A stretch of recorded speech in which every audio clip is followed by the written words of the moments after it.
வணக்கம். இன்னைக்கான இந்த வீடியோவில் நம்ம என்ன பார்க்க போறோம் அப்படின்னா, நம்ம கஸ்டமர் ஒருத்தர் என்ன பண்ணாருன்னா, பென்ட்ரைவ்ல இருக்கக்கூடிய டேட்டா அதிகமாக இருக்கு, படம் வந்து இதில் காப்பி பண்ணிடலாம்னு சொல்லிட்டு டிவினோட ஸ்டோரேஜுக்கு வந்து பென்ட்ரைவ்ல இருக்கிறத காப்பி பண்ணிட்டாரு. இது காப்பி பண்ணோன்னா இப்போ இந்த மாதிரி ஒரு ப்ராப்ளம் வந்து ஃபேஸ் பண்ணுறாரு. என்ன இதாகுது அப்படின்னா, ஸ்டோரேஜ் ஸ்பேஸ் ரன்னிங் அவுட் அப்படின்னு சொல்லி இந்த எரர் வந்து நின்றுட்டு எந்த ஆப்ஷனுமே நம்ம யூஸ் பண்ண முடியல, எதுவுமே வந்து உள்ளே ஹோம் பேஜுக்குள்ளே போகல, ரீசெட் கொடுக்க முடியல, அந்த டேட்டாவும் டெலீட் பண்ண முடியல. இந்த மாதிரி ப்ராப்ளம் ரைஸ் ஆயிடுச்சு அப்படின்னா என்ன பண்ணலாம், அதை எப்படி சால்வ் பண்ணலாங்கிறது இந்த வீடியோவில் ஃபுல்லாக எக்ஸ்பிளைன் பண்ணியிருக்கேன். மறக்காமல் இந்த வீடியோ ஃபுல்லாக பாருங்கள், அப்போ தான் நம்ம எக்ஸ்பிளைன் பண்ணியிருக்கிறது தெளிவாக தெரியும். அதே மாதிரி மறக்காமல் நம்ம சேனலை சப்ஸ்கிரைப் பண்ணிடுங்க. வாங்க வீடியோக்குள்ளே போகலாம். ஃபஸ்ட்டு இந்த டிவினோட மாடல் நம்பர் வந்து பார்த்தோம் அப்படின்னா OnePlus 32Y1 அப்படிங்கிறதான் இதனோட மாடல். இதனோட இன்டெப்த் மாடல் நம்பர் பார்த்தீங்க அப்படின்னா 32HA0A00 அப்படிங்கிறது இதனோட மாடல் நம்பர். இப்போ நம்ம இதை என்ன மெத்தடில் ட்ரை பண்ண போகிறோம் அப்படின்னா, ஃபஸ்ட்டு வந்து நம்ம இதை எப்படி ட்ரை பண்ணலாம் அப்படின்னா, பென்ட்ரைவில் நம்மளுக்கு இதுக்கு உண்டான சாஃப்ட்வேர் வந்து அவைலபிள் இருக்குது. இப்போ அந்த சாஃப்ட்வேரை வந்து கனெக்ட் பண்ணிட்டு நம்ம ஃபஸ்ட்டு இதை சாஃப்ட்வேரில் அப்டேட் பண்ண முடிஞ்சது அப்படின்னா சிம்பிளாக பேக் டோரை கழட்டாமே வந்து நம்ம வந்து சர்வீஸ் பண்ண முடியும். அப்படிங்கிறனால நம்ம ஃபஸ்ட்டு இதனோட சாஃப்ட்வேர் வந்து இன்சர்ட் பண்ணி பார்க்கலாம்.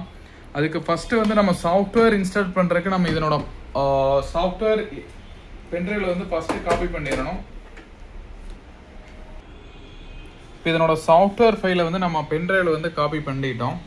இப்போ இந்த காப்பி பண்ணதுக்கப்புறம் இதை வந்து சேஃப் ரிமூவ் பண்ணிடுறோம். சேஃப் ரிமூவ் பண்ணிட்டு நம்ம ஜஸ்ட்டு வந்து டிவியில் கனெக்ட் பண்ணி இதனோட சாஃப்ட்வேர் வந்து அப்டேட் பண்ணி பார்க்கலாம்.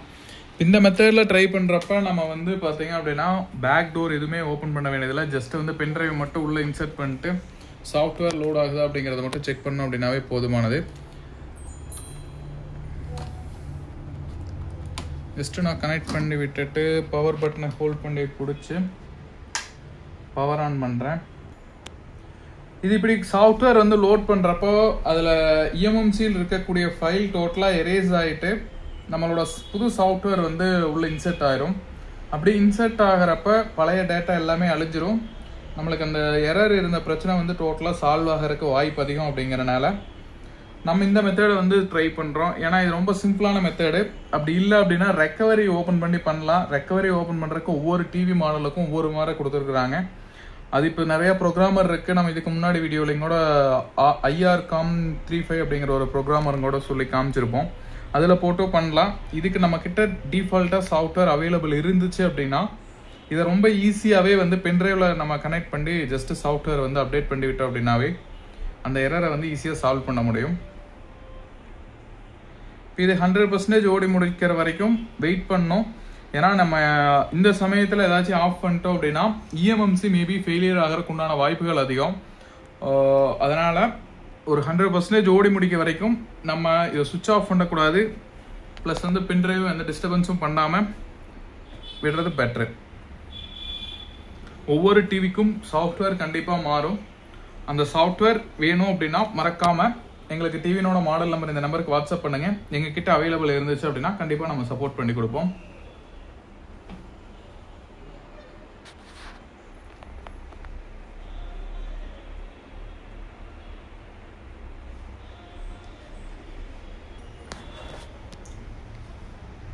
இப்போ இது 100% கம்ப்ளீட் ஆகி முடிச்சோடனே சில மாடல் டிவி வந்து ஆட்டோமேட்டிக்காக ரீஸ்டார்ட் ஆகும், சில மாடல் இன்ஸ்டால் ஆகுறன்னு சொல்லி கேட்கும். எது காமிச்சாலும் அதுவே கம்ப்ளீட் ஆகி ரீஸ்டார்ட்னு சொல்லி காமிக்கும். இல்லைன்னா நான் இந்த சென்சர் லைட் பிளிங்க் ஆகுது தெரியுதுங்களா, இந்த பிளிங்க் ஆகக்கூடிய இது வந்து பார்த்தீங்க அப்படின்னா வேகமாக பிளிங்க் ஆகும். இப்போ பிளிங்க் ஆகிட்டு இருக்கிறத விட்டுட்டு வேகமாக பிளிங்க் ஆகும். அந்த மாதிரி ஏதோ ஒரு சிம்டம் காமிக்கும். அது ஒவ்வொரு டிவினோட மாடலுக்கு தகுந்த மாதிரியும் மாறும். அதனால் நம்ம வெயிட் பண்ணுறது மட்டும் தான் கரெக்டான மெத்தடே தவிர அவசரப்பட்டு பென்ட்ரைவ் ரிமூவ் பண்ணுறதோ இல்லை சுவிட்ச் ஆஃப் பண்ணி ஆன் பண்ணுறதோ பண்ண வேண்டாம். இது ஒரு அதிகபட்சம் ஒரு 10 to 15 நிமிஷம் எடுக்கும். அந்த டைம் வந்து வெயிட் பண்ணுறது, சாஃப்ட்வேர் இன்ஸ்டால் பண்ணுறப்ப வெயிட் பண்ணுறது தப்பே கிடையாது. இந்த டைமிங்கில் ஏதாச்சும் எரர் பண்ணிட்டோம் அப்படின்னா இஎம்எம்சி தான் ரீப்ளேஸ் பண்ண வேண்டியது வரும். அதனால் கொஞ்சம் பொறுமையாக இருப்பதே சால சிறந்ததாக இருக்குன்னு நினைக்கிறேன். ஓகே, இப்போ இந்த டிவியில் வந்து பார்த்தீங்க அப்படின்னா ஆட்டோமேட்டிக்காக ஆஃப் ஆகிட்டு இதில் வந்து இப்போ நான் செக்கிங் ஃபைல் 100% ஓடி முடிச்சு ரீஸ்டார்ட் ஆகி அதுவே வந்து பார்த்தீங்க அப்படின்னா அப்டேட்டிங் சிஸ்டம் அப்படின்னு சொல்லி லோட் ஆகுது. நீங்கள் இது எதுவுமே டிஸ்டர்ப் பண்ணாமல் விட்டாவே போதும், அதனோட ஒர்க்கை வந்து அது கம்ப்ளீட் பண்ணிக்கும். இது ஃபுல்லாக ஓடி முடிக்க வரைக்கும் வெயிட் பண்ணோம் அப்படின்னா நம்ம டிவி வாங்கினப்ப என்ன செட் ஆஃப் பண்ணமோ அந்த ஸ்டேஜுக்கு வந்து நிற்க ஆரம்பிச்சிடும். இது ஃபுல்லாக நான் இப்போ கம்ப்ளீட் ஆனோன்னா அடுத்த ஸ்டேஜ் என்ன வரும் அப்படிங்கிறதும் நான் உங்களுக்கு இப்போ காமிக்கிற பாருங்க. இப்போ இது அப்டேட் அதுவே கம்ப்ளீட் ஆகி முடிச்சோன்னே 100% அது ஓடி முடிச்சோன்னா பார்த்தீங்க அப்படின்னா ஆட்டோமேட்டிக்காக எரேசிங் அப்படின்னு சொல்லி வருது. இப்போ எரேசிங்னு வரப்போ என்ன ஆகும் அப்படின்னா அதில் இருக்கக்கூடிய டோட்டல் பழைய ஃபைல் எல்லாமே டெலீட் ஆயிரும். இப்படி நம்மளுக்கு டெலீட் ஆயிருச்சு அப்படின்னா நம்ம ஆல்ரெடி அங்கே கஸ்டமர் வந்து உள்ள படம் காப்பி பண்ணி ஸ்பேஸ் இல்லாமல் வச்சுருந்துச்சுங்களே, அந்த ஸ்பேஸ் இல்லாமல் இருந்த ஃபைல் டோட்டலாக வந்து எரேஸ் ஆகி முடிச்சிடும். நம்மளுக்கு வந்து டிவி வாங்கினப்ப என்ன கண்டிஷனில் வந்துச்சோ அது மாதிரி வந்து புது செட்டப்புக்கு வந்துடும்.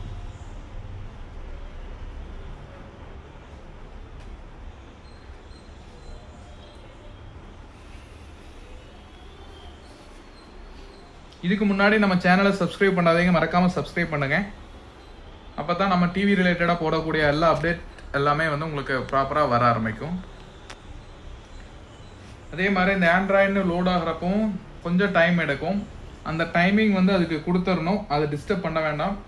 ஏன்னா நம்ம ஆஃப் பண்ணிட்டோம் அப்படின்னா அந்த சாஃப்ட்வேர் வந்து லோடிங் உண்டான இது வந்து கிடைக்காது. இதில் ஒரு சிலதில் வந்து இந்த ஸ்கிப் ஆப்ஷன் வரும், ஒரு சிலதில் பேர் பண்ணால் மட்டும்தான் உள்ளே போகும். இதில் ஸ்கிப் ஆப்ஷன் இருக்கிறனால நான் ஸ்கிப் கொடுத்தே உள்ளே போயிடுறேன். லாங்குவேஜ் செலக்ட் பண்ண சொல்லுது, இங்கிலீஷ் செலக்ட் பண்ணுறேன். ஆண்ட்ராய்ட் டிவியை நான் செட்டப் பண்ணல, ஜஸ்ட் நான் ஒய்ஃபை மட்டும் கனெக்ட் பண்ணி விடுறேன். ஏன்னா இது ஏன் இந்த ஸ்டேஜில் ஒய்ஃபை கனெக்ட் பண்ணோம் அப்படின்னா இந்த ஸ்டேஜ்லேயே சாஃப்ட்வேர் அப்டேட் ஏதாச்சும் இருந்துச்சு அப்படின்னா ப்ராப்பராக அப்டேட் ஆகி வந்து போயிடும்.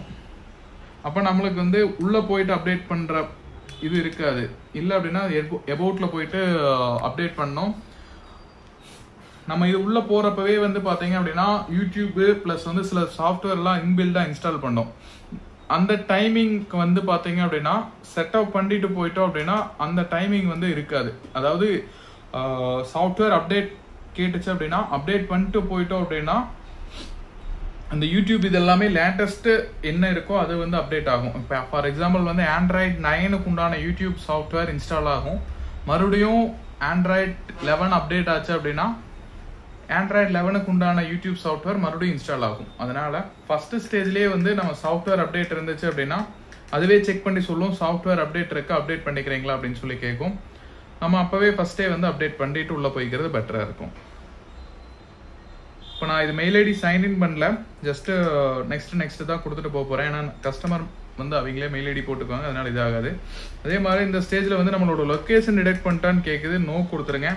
அதே மாதிரி இம்ப்ரூவ் ஹெல்ப் ஆண்ட்ராய்டு இது ஆடுக்கு வந்து கேட்கும், அதுவும் நோ கொடுத்துருங்க. இப்போ இந்த ஸ்டேஜில் தான் வந்து பார்த்தீங்க அப்படின்னா சாஃப்ட்வேர் அப்டேட் இருக்கா அப்படிங்கிறத செக் பண்ணும். அப்டேட் இருந்துச்சு அப்படின்னா காமிக்கும், அப்படி இல்லை அப்படின்னா டைரெக்டாக நம்மளுக்கு வந்து உள்ளே போக ஆரம்பிச்சிடும். உள்ளே போய் ஹோம் பேஜ் வந்து லோட் ஆக ஆரம்பிச்சிடும்.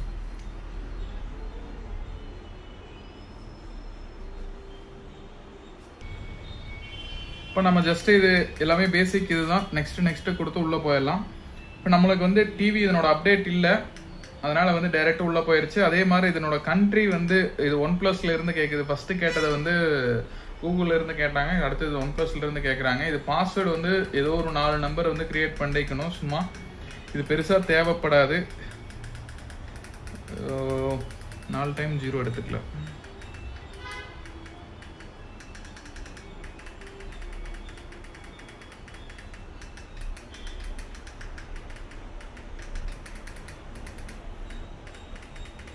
இது நான் 1 2 3 4 கொடுக்குறேன். ஃபர்ஸ்ட் 4 டைம் 0 எடுத்துட்டு இருந்துச்சு, இப்போ 4 டைம் 0 எடுக்கல, அதனால 1 2 3 4 கொடுத்து நான் கொடுத்துட்டேன்.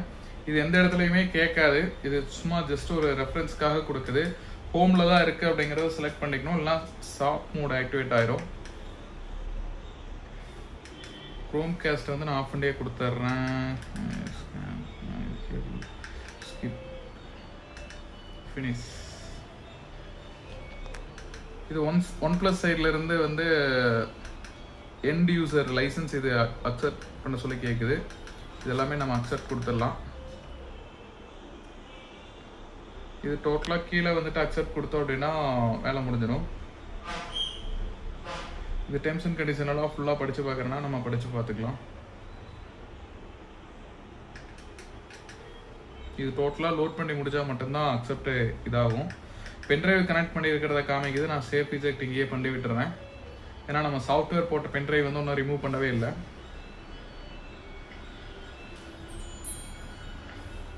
ஓகே, நம்மளுக்கு வந்து இப்போ டிவி வாங்கினப்ப என்ன கண்டிஷனில் வருமோ அதே கண்டிஷனில் வந்துருச்சு.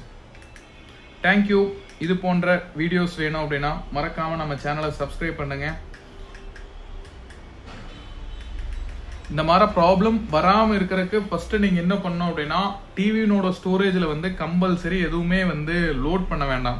டிவினோட ஸ்பேஸில் அதனோட ஆப்புக்கு உண்டான ஸ்பேஸ் மட்டும்தான் இருக்குமே தவிர எந்த விதமான ஸ்பேஸ் நீங்கள் காப்பி பண்ணி வைக்கிற அளவுக்கு இருக்காது. அதே மாதிரி எக்ஸ்டர்னல் ஹார்ட் டிஸ்க்கும் கம்பல்சரி இதில் கனெக்ட் பண்ணக்கூடாது. ஏன்னா ஹார்ட் டிஸ்க்குள்ள இருக்கக்கூடிய மோட்டருக்கு உண்டான பவர் வந்து சில டிவினால சப்ளை பண்ண முடியறதில்ல.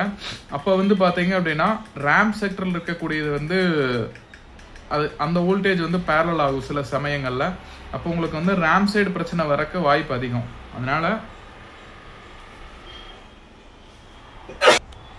அதனால முடிஞ்ச அளவுக்கு வந்து பார்த்தீங்க அப்படின்னா பென்ட்ரைவ் யூஸ் பண்ணி படம் பார்க்கறது பெட்டராக இருக்கும். Thank you once again.